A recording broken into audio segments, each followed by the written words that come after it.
दोस्तों, आज हम जान लेते हैं पितृपक्ष की अन्य कथा, जो कि श्राद्ध के दौरान पौराणिक कथा भी मानी जाती है। श्री कृष्ण भगवान ने कहा कि आत्मा कभी मरती नहीं है, ये बस एक शरीर से दूसरे शरीर में बदलती है। इसलिए आप अपने पूर्वजों को जब भी कुछ अर्पित करते हैं तो वे उन्हें मिल जाता है। दानवीर कर्ण, जिसके नाम के आगे ही दानवीर था, उन्होंने पूरी उम्र बहुत दान दिया।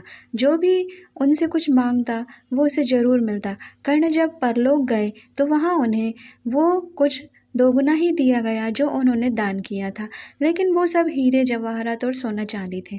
कर्ण के खाने को कुछ नहीं दिया गया, क्योंकि उन्होंने कभी भोजन दान नहीं किया था। कर्ण भूख से व्याकुल हो गए।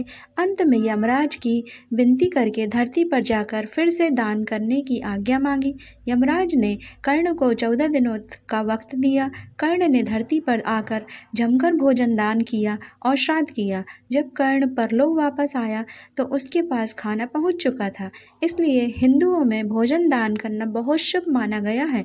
श्राद्धों के दौरान भी गरीबों को भोजन खिलाना ही चाहिए।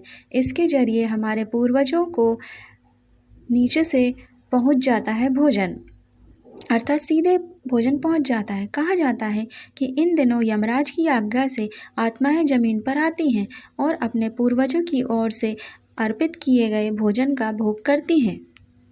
दोस्तों, पौराणिक कथा के अनुसार सबसे पहले इंद्र के पुत्र जयंत ने कौवे का रूप धारण किया। यह कथा त्रेता युग से जुड़ी हुई है, जब भगवान श्री राम ने धरती पर अवतार लिया था।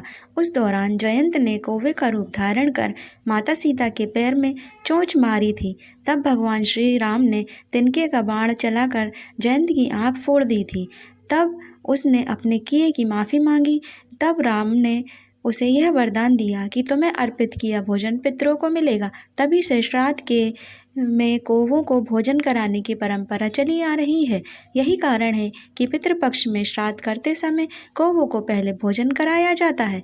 पितृपक्ष में कौवों को तो ना मारा जाता है और ना ही किसी भी रूप से सताया जाता है। यदि कोई व्यक्ति ऐसा करता है तो उसे पितरों के श्राप का भोगी बनना पड़ता है तथा अन्य देवी देवताओं के क्रोध का भी सामना करना पड़ता है और उन्हें जीवन में कभी भी किसी भी प्रकार की कोई सुख और शांति प्राप्त नहीं होती है। दोस्तों, आशा करती हूँ कि आपको इस कथा को सुनकर आनंद आया होगा। अतः आपको वीडियो अच्छा लगा हो तो प्लीज़ लाइक कर दीजिए, चैनल पर नए हो तो सब्सक्राइब कर दीजिए।